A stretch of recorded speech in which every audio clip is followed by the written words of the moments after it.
Hello everyone. आप सब कैसे हैं? मैं उम्मीद करता हूं कि बहुत अच्छे होंगे और अपनी पढ़ाई को बहुत अच्छे से कर रहे होंगे। मैं आकाश कुमार बढ़ाना आईसीटी वर्चुअल क्लासरूम में आपका बहुत बहुत स्वागत करता हूं मेरे प्यारे बच्चों। जैसा आपको पता है 9th क्लास है और हम लोग देख रहे हैं भारत और समकालीन विश्व, और इसके अंदर हम लोग आपका चैप्टर देख रहे हैं नाजीवाद और हिटलर का उदय। क्लियर है बच्चों? मैं उम्मीद करूंगा कि मेरे प्यारे सभी बच्चे अपने लेक्चर को फोकस करके पढ़ें, बहुत अच्छे से आपका समझे कि आपका कैसे आपका जर्मन के अंदर आपका नाजीवाद एक वर्ग था जो सामने उभर कर आ रहा था, और कैसे हिटलर सामने निकल कर आया और जर्मनी को पहले विश्व युद्ध के दौरान कौन कौन सी आपकी संधि की थोप कर उसको रोक दिया गया, और कैसे उस पर आर्थिक तंगी आपके लगाकर उसको बेबस कर दिया गया। इन सब चीजों को हमने पढ़ा और आज हम लोग इससे आगे पढ़ेंगे। तो मैं उम्मीद करता हूं कि मेरे प्यारे सभी बच्चे अपनी कक्षा को बहुत ध्यान से पढ़ेंगे। हम चलते हैं सीधा डिजिटल बोर्ड की तरफ। आज हम लोग जो है यहाँ से अपना प्रारंभ करेंगे आपका जर्मन सरकार से, लेकिन उससे पहले एक बार हम पीछे की तरफ आपका देखते हैं कैसे कैसे आपका समय रहा है और क्या क्या चीजें इसमें रही हैं। इसको हमने सारे चीजों को देखा कि नाजियों ने किस तरह से जर्मन पर अपनी चीजों को थोपा, राजनीतिक जो अमूल परिवर्तन था वो क्या था, आर्थिक संकट क्या थे वो हमने देखे, और वाइमर गणराज्य का जन्म किस प्रकार हुआ उसको हमने पढ़ा, और इसी के साथ हमने नासीवाद और हिटलर का जो उदय है उस पूरी कहानी को हमने आपका पढ़ा है और इसमें आपका समझा है और उसको समझने की आपका कोशिश भी की है कि है क्या। आइए इसको हम लोग आपका देखते हैं और वो आपका हम लोग इस पर बात करते हैं और इस पर विचार करते हैं। देखिए, जर्मन सरकार ने इतने बड़े पैमाने पर मुद्रा छपाई दी और उसका मुद्रा मार्क आपका तेजी से गिरने लगा। अप्रैल में एक अमेरिकी डॉलर की कीमत 2400 मार्क के बराबर थी। जुलाई में 3,53,000 मार्क, अगस्त में 46,21,000 मार्क तथा दिसंबर में 9,88,60,000 मार्क हो गई। इस तरह एक डॉलर को खरबों मार्क आपका मिलने लग गए थे। जैसे जैसे मार्क की कीमत गिरी, मार्क कह सकते हैं कि वहां की जर्मन की आपका करेंसी, जरूरी चीजों की कीमतें आसमान छूने लग गई थी। रेखांचित्र में जर्मन नागरिक को पावर रोटी खरीदने के लिए बैलगाड़ी का में नोट लेकर भरकर जाते हुए दिखाई जाने लगा। यानी कि जब एक अगर आपको ब्रेड खरीदना है और इतनी वैल्यू गिर गई है कि उसको पूरे गाड़ी भर के नोट ले जाने पड़ रहे हैं। देखिए, आप लोगों ने कभी कभी यूट्यूब पर, फेसबुक पर इस तरह का एक वीडियो आपने देखा होगा कि नोटों की मंडी लगी हुई है। देखा है कभी आपने ऐसा वीडियो? चलिए आज मैं उस वीडियो के बारे में थोड़ा सा मैं आपको बताता हूँ ऐसा क्यों होता है। अगर आप लोग वियतनाम जाएंगे, बुरनोई जाओगे, आप कंबोडिया जाओगे, तो वहां भारत के 1 रुपए की वैल्यू बहुत ज्यादा है। कितना है? 1 रुपए की वैल्यू वहां बहुत ज्यादा है। तो भारत के लोग अपने पैसे लेके जाते हैं और वहां आपके नोट क्या होते हैं? एक्सचेंज होते हैं। क्या होता है? मान लीजिए 1 रुपया 60 रुपए या 65 रुपए के बराबर है, ठीक है?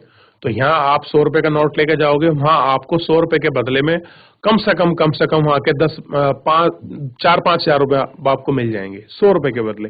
और मानो अगर आप 2 लाख रुपए ले गए तो आप क्या, दो बंडल भर जाएगा और 10 लाख में पूरा कट्टा नोटों का। तो इस प्रकार वहां ये सारी चीजें हमको दिखाई देती हैं। ठीक, अब देखिए, जर्मन समाज दुनिया भर में हमदर्दी का पात्र बनकर रह गया।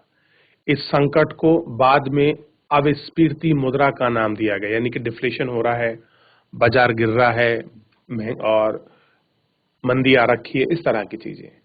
जब कीमतें बेहिसाब बढ़ गईं तो उस स्थिति में अति मुद्रास्फीति का नाम दिया गया। क्या दिया गया इसको? अति आपकी मुद्रास्फीति का नाम दिया गया। जर्मन को इस संकट से निकालने के लिए अमेरिकी सरकार ने हस्तक्षेप किया। इसके लिए अमेरिका ने डबस योजना बनाई। इस योजना में जर्मन के आर्थिक संकट को दूर करने के हर्जाने की शर्तों को दोबारा तय किया। कैसे किया? जो लोगों की हर्जाना संकट है उसको दोबारा तय करने के लिए किया। मंदी के साल, अब मंदी के साल को हम थोड़ा देखते हैं कि हाँ, कैसे आपके मंदी के साल रहे। आप उन मंदी के सालों को देख सकते हैं, आप उस मंदी के सालों को समझ सकते हैं कि मंदी के सालों में क्या स्थिति आपकी रही थी। ठीक, उस स्थिति को थोड़ा सा आप लोग समझ लीजिए और आपका देख लीजिए। सन 1924 से 1928 तक जर्मन में कुछ स्थिरता रही, लेकिन यह स्थिरता मानो रेत के ढेर पर खड़ी थी। जर्मन निवेश और औद्योगिक गतिविधि में सुधार मुख्य अमेरिका से ही अल्पकालीन कर्जे पर आश्रित था। जब 1929 में वॉल स्ट्रीट एक्सचेंज यानी कि शेयर बाजार धराशायी हो गया तो जर्मन को भी मिल रही मदद रातों रात बंद हो गई। यानी कि स्टॉक एक्सचेंज के जरिए जो उसको हेल्प होती थी, जो उसको मदद होती थी, जब वो आपका क्रैश हो गया, आपका धराशायी हो गया, तो जो रातों रात उसकी जो हेल्प मिल रही थी वो भी बेचारे की बंद हो गई। कीमतों में गिरावट की आकांक्षा को देखते हुए लोग धड़ाधड़ अपने शेयर बेचने लगे। 24 अक्टूबर को केवल एक दिन में ही 1.3 करोड़ शेयर बेचे गए। ये आर्थिक मंदी की शुरुआत की 1929 से 1942 तक ही अगले 3 साल में अमेरिकी राष्ट्रीय आय केवल आधी रह गई। फैक्ट्री बंद हो गई, निर्यात गिरता चला गया, तो किसानों की हालत खराब थी और सट्टे बाजार के पैसे खींचते जा रहे थे। अमेरिकी अर्थव्यवस्था में आई मंदी का असर दुनिया भर में महसूस किया जा रहा था। अब कह रहे जो मंदी आई थी बच्चों, ये मंदी कहाँ थी? तो ये मंदी थी आपकी यूएस में, और उसका इम्पैक्ट कहाँ हो रहा था? उसका इम्पैक्ट था आपका पूरे वर्ल्ड में, कि पूरे वर्ल्ड में वो इम्पैक्ट किस तरह से झलक रहा था चीजों की कीमतों को लेकर।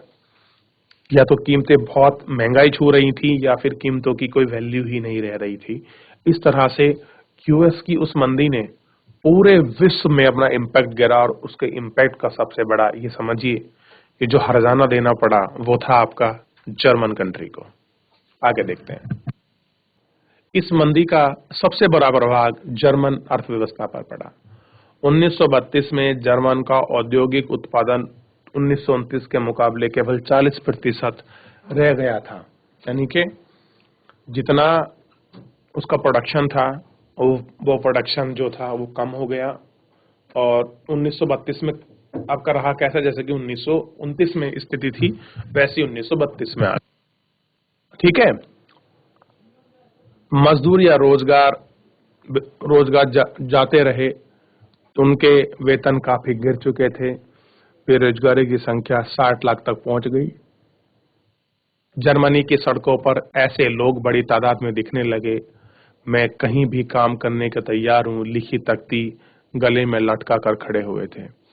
बेरोजगार नौजवान या तो ताश खेलते पाए गए, या नुक्कड़ पर झुंड लगाए हैं, या फिर रोजगार दफ्तर के बाहर लंबी लंबी कतार खड़े हुए। जैसे जैसे रोजगार खत्म हो रहा था वैसे युवा वर्ग आपराधिक गतिविधियों में लिप्त होते जा रहा था।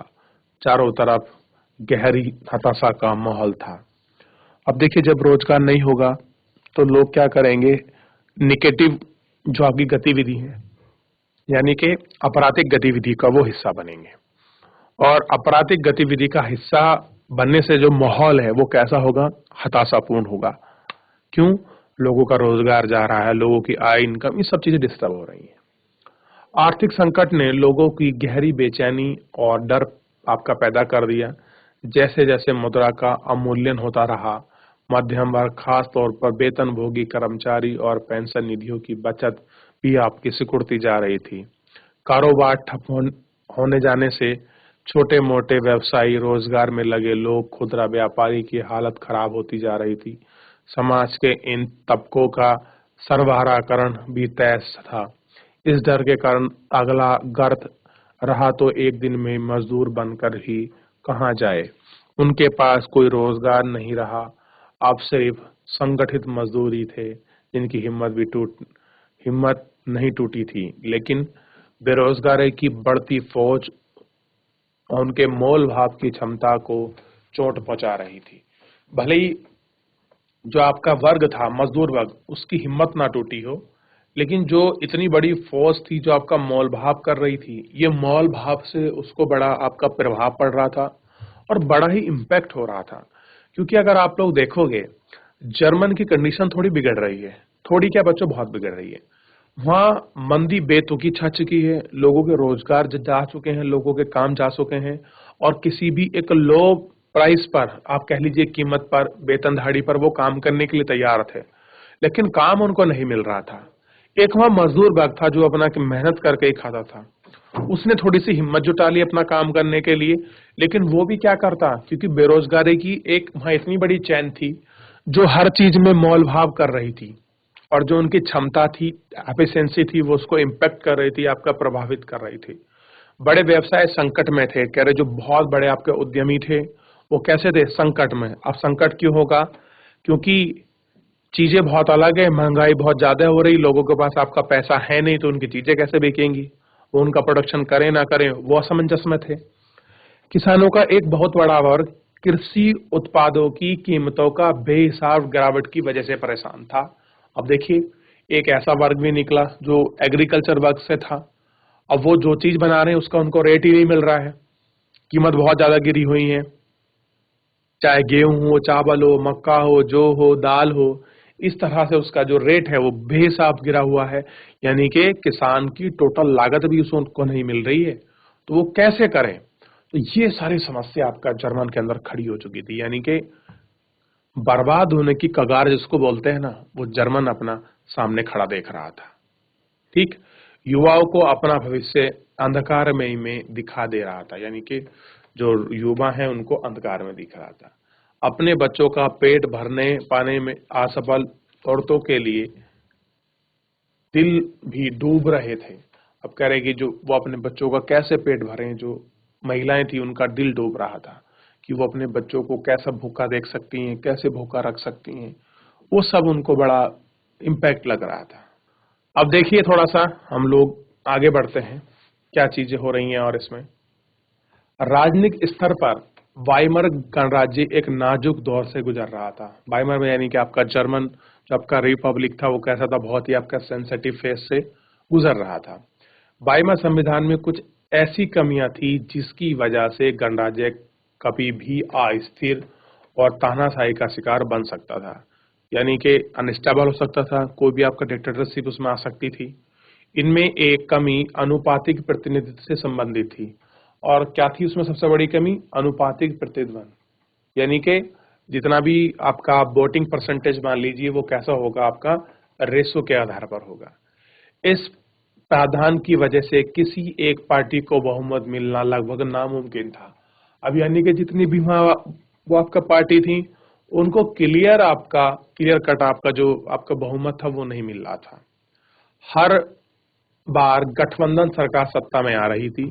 दूसरी समस्या अनुच्छेद 48 की वजह से थी, जिसमें राष्ट्रपति को काल लागू करने, नागरिक अधिकार रद्द करने, अध्यादेश जारी करने के आधार पर शासन चला दिया गया। अब देखिए, जर्मन में एक आर्टिकल है 48, और जब 48 लागू होता है तो आपको पता होगा हमने भी कुछ आपातकालीन शक्ति ली है जर्मन से। आर्टिकल 352, आर्टिकल 356 और आर्टिकल 360, ये 3 प्रकार के हमने प्रोविजन लिए हैं, आपके इमरजेंसी पावर्स लिए हमने वाइमर कॉन्स्टिट्यूशन से। यही हमने 48 को आपका कॉपी किया है और अपने यहाँ इसको मेंशन किया है। जैसे जब भी कोई आपातकाल लगता है तो राष्ट्रपति हमेशा क्या करता है, आपातकाल को लागू करता है, उसकी सूचना लोगों को देता है। सूचना मिलने के बाद लोगों के मौलिक अधिकार समाप्त हो जाते हैं। क्लियर है, यानी कि आप कहीं भी खड़े नहीं हो सकते, कहीं घूम नहीं सकते, यानी बहुत सारी चीजें XYZ चीजें आपकी इम्पैक्ट होती हैं। बस 2 चीज आपका नहीं होती, जीवन जीने का अधिकार और अपने आप को राइट प्रूव करने का अधिकार। आपका हमारा जो आपका कॉन्स्टिट्यूशन है इंडिया का, उसमें आपका बराबर रहता है। बाकी और सारे जितने भी आपके राइट्स हैं वो आपका नल वॉल्ट यानी कि शून्य हो जाते हैं। और फिर क्या करता है, राष्ट्रपति अध्यादेश जारी करता है, और उसी अध्यादेश यानी कि एक टेम्परेरी कानून के आधार पर ही उस देश का शासन चलता है। क्या चलता है? उस देश का शासन चलता है। अपने छोटे से जीवन काल में बाइमर गणराज्य का शासन 20 मंत्री मंडलों के हाथ में रहा और उनकी औसत अवधि 239 दिन से ज्यादा नहीं रही। इस दौरान अनुच्छेद 48 में जमकर इस्तेमाल किया गया, पर इतने सारे नुक्सों की वजह से संकट दूर नहीं हो पाया। लोकतांत्रिक संसद व्यवस्था में डेमोक्रेटिक पार्लियामेंट जो सिस्टम था में लोगों की व्यवस्था खत्म होने लग गई थी, क्योंकि वहां कोई समाधान खोज नहीं पाता था। यानी कि जो प्रॉब्लम थी उसको कोई सॉल्यूशन आपका नहीं कर पा रहा था, ना कोई किसी तरह से स्टेब्लिशन हो रहा था। ध्यान रखना है बच्चों, इस तरह का कोई भी स्टेब्लिश वो चीजें नहीं कर पा रहे थे हम लोग, कैसे कुछ करें। तो इस विषय को थोड़ा सा समझना आपको जरूरी है और इसको देखना भी जरूरी है कि कैसे ये सारी चीजें हो रही थी। अगर आप इसको देख लेंगे तो ये मान लीजिए सारी चीजें जो भी डाउट्स हैं वो सब क्लियर हो जाएंगे आपके, कोई इतना बड़ा इशू नहीं बचेगा। तो इतना तो आपको समझ आ गया होगा, मैं उम्मीद करता हूँ। क्लियर है बच्चों? चलिए, बहुत बढ़िया। अगर आप इस तरह से करेंगे तो ये सारी चीजें आपकी हो जाएंगी। अब एक शब्द आया है, नया शब्द है सर्वहाराकरण, यानी कि गरीब होते होते मजदूर वर्ग की आर्थिक स्थिति में पहुंच जाना। यानी कि कैसा है कि गरीब होते होते मजदूर वर्ग की स्थिति तक पहुंच जाना। यानी कि आप पहले गरीब थे, यानी कि अपना आप रोटी पानी आपके चल रहा था, लेकिन स्थिति ऐसी हो जाए कि आपको अब मजदूरी करनी पड़े, तो उसको बोलते हैं सर्वहाराकरण। ध्यान रहेगा? चलिए आगे बढ़ते हैं।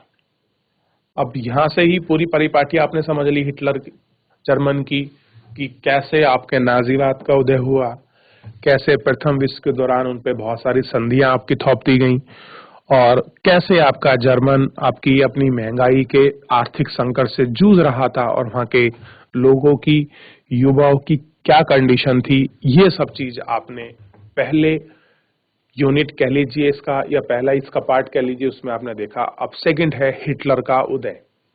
और हिटलर कौन है बच्चों? कौन है हिटलर? तो हिटलर वहां का ऐसा व्यक्ति है जो जर्मन की डिक्टेटरशिप यानी कि तानाशाही सत्ता को आपका रूल करेगा, उसको रेगुलेट करेगा। आइए उसके विषय में जो हमारी बुक में दिया है हम उसको बहुत अच्छे से विस्तृत करके हम उसकी चर्चा करते हैं और इन सारी चीजों को हम लोग पढ़ते हैं। देखिए, आर्थिक, राजनीतिक और सामाजिक में गहरते जा रहे इस संकट ने हिटलर के सत्ता में पहुंचने का रास्ता साफ कर दिया। कह रहे जिस तरह से आपका आर्थिक संकट पैदा हो गया, राजनीतिक संकट पैदा हो गया, पॉलिटिकल संकट हो गया, तो ये सारे आपके रास्ते क्लीन हो रहे थे किसके लिए? हिटलर के लिए। 1889 में ऑस्ट्रिया में जन्मे हिटलर का युवा अवस्था बेहद गरीबी में गुजरा। रोजी रोटी का कोई जरिया न होने के कारण प्रथम विश्व युद्ध की शुरुआत में अपना नाम फौजी भर्ती में लिखवा दिया। अब कोई रोजगार नहीं था, कोई कुछ नहीं था, उन्होंने क्या कर दिया, जो फर्स्ट वर्ल्ड वॉर हुआ था उस वर्ल्ड वॉर में अपना नाम लिखवा दिया कि हम फौजी हो रहे हैं और कुछ मिल जाए। भर्ती के बाद अग्रिम मोर्चे पे संदेहवाहक का काम मिला। और देखिए, नौकरी नहीं मिली, क्या मिला? जो आपकी फौज में जो आपके चिट्ठी पहुंचाते हैं ना, डाकिया। आपको पता होना चाहिए हिटलर एक डाकिया था, सिपाही नहीं था युद्ध करने वाला। क्या था? डाकिये का उसको काम मिला। कारपरोल बना और बहादुरी के लिए उसने कुछ तमगे भी हासिल किए, यानी कि कुछ मेडल भी उसको मिले। जर्मन सेना की पराजय ने तो उसको हिला दिया, लेकिन वर्साई की संधि ने तो उसे आग बबूला कर दिया। यानी कि वो युद्ध हारे तब तो वो पूरा आपका झुलस गया, लेकिन जब आपकी वर्साई की संधि जब जर्मन पर थोपी गई थी तो उससे क्या हो गया? आग बबूला हो गया। 1929 में उसने जर्मन वर्कर्स पार्टी नामक एक छोटा सा समूह की सदस्यता ली। धीरे धीरे उसने इस संगठन पर अपना नियंत्रण कायम कर लिया और उसे नेशनल सोशलिस्ट पार्टी का नाम दिया गया। इस पार्टी को बाद में नासी पार्टी के नाम से जाना गया। 1923 में ही हिटलर ने बेवेरिया पर कब्जा करने, बर्लिन पर चढ़ाई करने और सत्ता पर कब्जा करने की योजना बनाई। कब? 1923 में। इन दुलहस्ती योजनाओं में वह असफल रहा, उसे गिरफ्तार कर लिया गया, उस पर देश विद्रोह का मुकदमा भी चला, लेकिन वह कुछ समय के बाद रिहा कर दिया गया। नाजी खेमा 1930 के दशक से ही शुरुआती सालों तक जनता के बड़े पैमाने पर अपने आकर्षित नहीं कर सकते थे पाए, यानी कि कोई खास उनको अट्रैक्शन आपको जो था उनकी जनता से उनको नहीं मिला। लेकिन महामंदी के दौरान नाजीवाद ने एक जन आंदोलन का रूप ग्रहण कर लिया। जैसे हम पहले देख चुके हैं कि 1929 में बैंक दिवालिया हो चुके थे, काम धंधे बंद होते थे, मजदूर बेरोजगार हो रहे थे, मध्यम वर्ग दुराचारी और भुखमरी का डर सता रहा था और नाजी प्रोगोड़ के लोगों को एक भविष्य की उम्मीद दिखाई देती थी।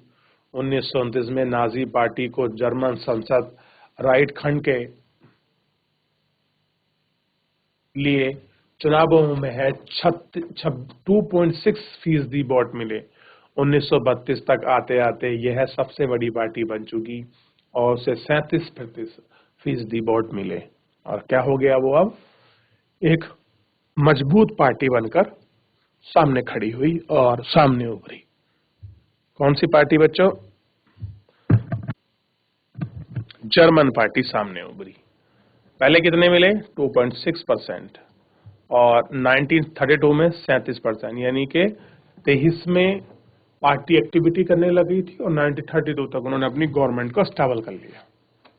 ठीक है, आगे देखिए, ये दिखाई दे रही है भीड़ आपको, ये भीड़ दिखाई दे रही है। ये कह रहे हैं कि न्यू हैम्बर्ग पार्टी कांग्रेस में हिटलर का स्वागत करने आए थे लोग। इस तरह से देखिए कितनी बड़ी मात्रा में रैली कर रहा था हिटलर, तब कितनी बड़ी मात्रा में ये भीड़ थी। आप इसको देख सकते हैं, आप इसको समझ सकते हैं कि किस तरह से पूरा हुजूम लगा हुआ है भीड़ का। चलिए, हिटलर जबरदस्त वक्त था, उसका जोश और उसके शब्द लोगों को हिलाकर रख देते थे। वे अपने भाषण में एक शक्तिशाली राष्ट्र की स्थापना, वर्साई की संधि में हुए नाजी फांसी का प्रतिशोध और जर्मन समाज में खोई गई प्रतिष्ठा वापस लाने का आश्वासन देता था। उसका वादा था कि वह बेरोजगार को रोजगार, नौजवानों को एक सुरक्षित भविष्य देगा। उसने आश्वासन दिया कि वह देश को विदेशी प्रभाव से मुक्त कराएगा और तमाम विदेशी साजिशों का मुंह तोड़ जवाब देगा। इस तरह से उन्होंने एक ऐसा लोगों को मतलब अपनी स्पीच दिया, अपना भाषण दिया और लोगों को अट्रैक्ट किया किसके तरफ? अपने तरफ। क्लियर है बच्चों? आगे देखिए, हिटलर ने राजनीति की एक नई शैली रची। वह लोगों को गोला बंद करने के लिए आडंबर का प्रदर्शन की अहमियत समझाता था। हिटलर ने प्रति भारी समर्थन दर्शाने, लोगों को परस्पर एकता की भाव पैदा करने, नेताओं की बड़ी बड़ी रैलियों और जनमानस आयोजित की, स्वास्तिक छापे, लाल झंडे, नाजी सैल्यूट और भाषणों के कुछ खास अंदाज में तालियों की गड़गड़ाहट, ये सारी चीजें शक्ति प्रदर्शन का हिस्सा थी। नाजियों ने अपने आधारचूल प्रचार के जरिए हिटलर को एक मसीहा, एक रक्षक, एक ऐसे व्यक्ति के रूप में पेश किया जिससे मानव जनता को तबाही से उभरने के लिए अवतार ले लिया था। अब लोगों को ऐसा लग रहा है कि जो आपकी तबाही है हमने झेली है, अब उसका अवतार कोई आ गया है जो आपको इन सब चीजों से हमें दूर कर सकता है और हमको अच्छा कर सकता है और हम आपका सुटेबल हो सकते हैं। उसके लिए उन्हें ऐसा एक नया जो उम्मीद की किरण थी वो आपका उनको दिखाई देने लग गई थी। किसमें? आपका बच्चों हिटलर में। हिटलर में ये सारी चीजें आपकी दिखने लग गई थी। ठीक, अब देखिए, नाजियों ने अपने धुआंधार प्रचार के जरिए हिटलर को एक मसीहा, एक रक्षक, एक ऐसे व्यक्ति के रूप में पेश किया जिससे मानव जनता को आपके तबाही से उभरने का अवतार लिया हो। ऐसे समाज को यही छवि बेहद आकर्षित दिखाई दी, जिसके प्रतिष्ठा और गर्व का एहसास चकनाचूर चुका है, जो एक भीषण आर्थिक और राजनीतिक संकट से भी गुजर रहा था। यानी कि अब उनको ऐसा लग रहा था कि जो आर्थिक और राजनीतिक संकट जो हमारे सामने पड़े हैं, उसको उभारने के लिए हिटलर सबसे एक मसीहा के रूप में हमारे सामने आया है। और यही हमारा रूप है कि जिससे क्या कर सकते हैं हम लोग, इस तरह से हम लोग आपका बाहर आ सकते हैं और हम लोग इससे बाहर निकल सकते हैं। देखते हैं लोकतंत्र का ध्वसन। 30 जनवरी 1933 को राष्ट्रपति हिल्डनबर्ग ने हिटलर को चांसलर का पद संभालने का न्योता दिया। यह मंत्रिमंडल में सबसे शक्तिशाली पद था। जब तक नाजी पार्टी रूढ़िवादी को अपने उद्देश्यों से जोड़ चुकी थी, सत्ता हासिल करने के बाद हिटलर ने लोकतांत्रिक शासन की संरचना और संस्थाओं को भंग करना शुरू कर दिया। फरवरी माह में जर्मन संसद भवन में हुए रहस्यमय अग्निकांड से उसका रास्ता और आसान हो गया। 18 फरवरी 1933 को जारी किए गए अग्नि अध्यादेश फायर डिग्री के जरिए अभिव्यक्ति, प्रेस, सभा आजादी करने के लिए जैसे नागरिकों को अनिश्चित के लिए आपका निलंबन कर दिया गया। वाइमर संविधान में इन अधिकारों में काफी महत्वपूर्ण स्थान प्राप्त थे। इसके बाद हिटलर अपने कट्टर शत्रु कम्युनिस्ट पर निशाना साधा। ज्यादा कम्युनिस्ट को रातों रात कंस्टेंट कैंपों में बंद कर दिया गया। कम्युनिस्ट का बर्बर दमन करा गया। लगभग 5 लाख की आबादी में डायूसफॉल्ड शहर में गिरफ्तार किया गया। लोगों की बची खुची 68008 आपका राइफल पर 1440 सिर्फ कम्युनिस्ट की थी। नाजियों ने सिर्फ कम्युनिस्ट को ही आपका सपाया नहीं, नाजी शासन में कुल 32 किस्म के लोग को अपना दमन का निशाना बनाया। अब ऐसा नहीं कि उन्होंने केवल और लोगों को ही अपना दमन का निशाना बनाया, नहीं, नाजियों ने ऐसे कुल मिलाकर 52 आपके लोग थे जो इसके जरिए आपका इन्होंने अपना साफ किया है। ये आपका देखने वाली बात है और इसको समझने की जरूरत है कि क्या है। 3 मार्च 1933 को प्रसिद्ध विशेषाधिकार अधिनियम पारित करके इस कानून के जरिए जर्मन की बकाया तानाशाही स्थापित कर दी गई। इस कानून ने हिटलर को संसद को फांसिस का धकेलने और केवल अध्यादेशों के जरिए शासन चलाने की निरंकुश अधिकार प्रदान कर दिया गया। नासी पार्टी और उससे जुड़े संगठन के अलावा राजनीतिक पार्टी और ट्रेड यूनियन पर भारी पाबंदी लगा दी। अर्थव्यवस्था, मीडिया, सेना, न्यायपालिका पर राज्य का पूरा नियंत्रण स्थापित हो गया। पूरे समाज को नासियों के हिसाब से नियंत्रण और व्यवस्थित करने के लिए विशेष निगरानी और सुरक्षा दस्ता गठन किया गया। पहले मौजूद हरी वर्दीधारी पुलिस तकों के अलावा गुप्तचर राज्य पुलिस, एसएसआई, अपराध नियंत्रण पुलिस, सेवा सुरक्षा गार्ड एमडी का आपका गठन किया गया। इन नवीन दस्तावेज के मुताबिक असंवैधानिक अधिकार दिए गए। इनकी वजह से नाजी संगठन को एक खूंखार अपराधी राज्य की छवि प्राप्त हुई। गेस्ट फॉर गृह का भी संबंध किया जा सका। ये नए दस्ते किसी भी यातना गिरोह में भेज सकता था, किसी को भी गिरफ्तार किए बिना कानूनी के दस्ते निकाल सकता था। गिरफ्तार किए जा रहे दंड की आकांक्षा से मुक्त पुलिस बल ने निरंकुश और निरपेक्ष शासन पर अधिकार प्राप्त कर लिया। तो इस प्रकार से हिटलर आपका मेन फ्रंट रोल में आकर खड़ा हो गया कि कैसे शासक बना, मंत्री बना, अग्नि फायर कांड किया, सब चीजों को अपने हाथ में लिया और अन्य लोगों का आपका दमन किया जो शासन करने में दिक्कत कर रहे थे, उनको मारा, काटा और अपने आप को उनने कुल मिलाकर आपका स्टेबल कर लिया और निरंकुश निरपेक्ष शासन का अधिकार प्राप्त कर लिया। और इस तरह से उसने अपना शासन को गढ़ दिया। बच्चों क्लियर है? इतना आपने देखा, इतना आपने जाना कि किस तरह से उसने अपने शासन को, अपनी पूरी व्यवस्थाओं को उसने चलाया है और उनको समझा है।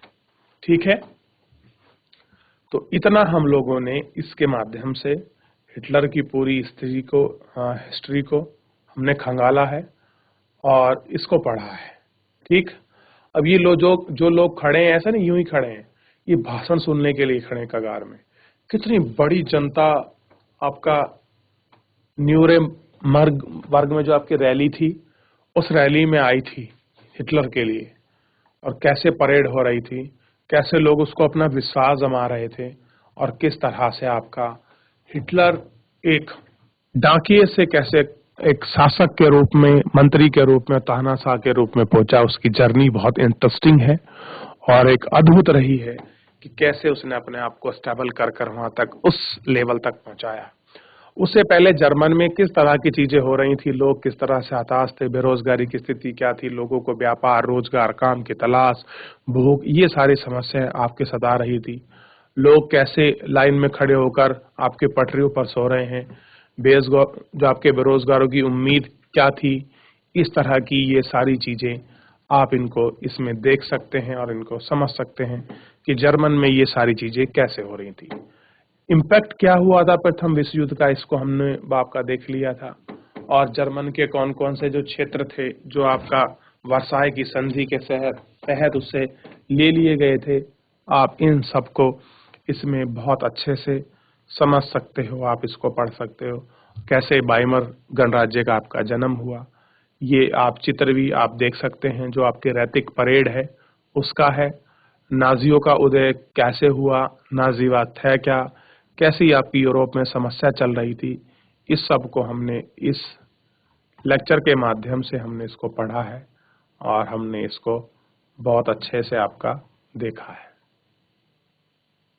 अब थोड़ा सा आगे बढ़ते हैं और एक नया फ्रेज हम लोग देखते हैं, लोकतंत्र का ध्वस्त। यानी कि कैसे लोकतंत्र ध्वस्त मतलब समाप्त हुआ, उसको हमको देखना है। 30 जनवरी 1933 को जैसे ये पद घेर लेता है, इसको तो हमने पूरा आपका देखा। अब हाँ, बात करेंगे हम लोग आपका पुनर्निर्माण की, रीबिल्डिंग किस प्रकार से हो रही है उसको थोड़ा देखिए। हिटलर ने अर्थव्यवस्था को पटरी पर लाने की जिम्मेदारी अर्थशास्त्री हेमलमार्क को सौंप दी। शख्स ने अपने पहले सरकारी पैसे से चलने वाले रोजगार संवर्धन कार्यक्रम को जारी 100% उत्पादन से 100% रोजगार उपलब्ध कराने का लक्ष्य तय किया। मैसूर जर्मन सुपर हाईवे और जनता की कार फ्लैंसिंग की इस परियोजना की देन है। विदेशी नीतियों के मोर्चे पर हिटलर को फौरन कामयाबी मिली।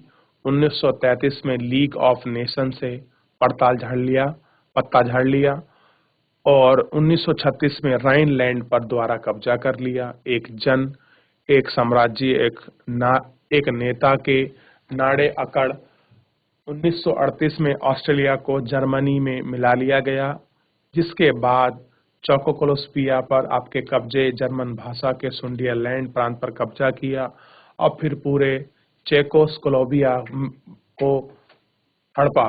इस दौरान उसे इंग्लैंड का भी खेमा समर्थन मिला, क्योंकि इंग्लैंड की नजर में वर्साई की संधि के नाम पर जर्मन के साथ बड़ी नाइंसाफी की थी। घरेलू और विदेशी मोर्चे पर जल्दी जल्दी मिली इन कामयाबियों से ऐसा लगता था कि देश में नीयत आपकी पलटने वाली है। क्या हो रहा था कि जो देश की नीयत है वो क्या होने वाली है, आपकी पलटने वाली है। इस थोड़े से मैप को देखिए, फिर हम लोग आगे थोड़ा सा आपका बढ़ चलेंगे और आगे हम लोग इसको आपका देखेंगे। तो इस तरह से हमने इन सारी चीज़ों को आपका एक एक करके बहुत अच्छे से हमने देखा कि ये चीज़ें क्या हो रही हैं और कैसे वो आपका चल रही हैं। इन सबको आपको समझो, ठीक है। देख लिया कि कैसे हो रहा था, ये पूरा मैपिंग में आपको दिखा सकता हूँ। अब देखिए, ये है आपका जर्मन, और जर्मन के साथ वाले छोटे छोटे जो अन्य देश हैं, ऑस्ट्रिया को देखिए, पोलैंड को देखिए, लिथुआन को देखिए, नीदरलैंड को देखिए, बेल्जियम को देखिए, ये रहा फ्रांस, इसको देखिए, ठीक है। इन सबको देखना है। यूगोस्लाविया को देखिए, हंगरी को देखिए, इन सबको देख लीजिए, ठीक है। इन सब को आप देख सकते हैं और आप इसको समझ सकते हैं कि कैसे आपका शासन वहां पर हो रहा था या कैसे यूरोपियन कंट्री उसके पास पड़ोस में थे और जर्मन का कितना बड़ा रीजन मतलब यूरोप का कितना बड़ा रीजन था आपका जर्मनी के पास। तो आप इसको भी देख सकते हैं। क्लियर है? तो बच्चों, आज हमने इस आपके लेक्चर के अंतर्गत जर्मन की कैसी आर्थिक स्थिति थी उसको पूरा देखा और कैसे आपका हिटलर का उदय हो रहा है और कैसे लोग आपका हिटलर को अपना मसीहा समझ रहे हैं उस अपनी आर्थिक तंगी से निकलने के लिए, उभरने के लिए। इन सब को हमने आपका इस लेक्चर के माध्यम से बहुत अच्छे से देखा और पढ़ा है। मैं उम्मीद करूंगा कि मेरे प्यारे सभी बच्चे अपने इस लेक्चर को घर पर जाकर एक बार अवश्य रिवीजन कीजिए। कोई आपका डाउट है, क्वेरी है तो हम इसको कर लेंगे। तब तक के लिए अपना ध्यान रखिए, स्वस्थ रहिए और अपनी पढ़ाई को बहुत अच्छे से करते रहिए। मुझसे जुड़ने के लिए आपका बहुत बहुत धन्यवाद।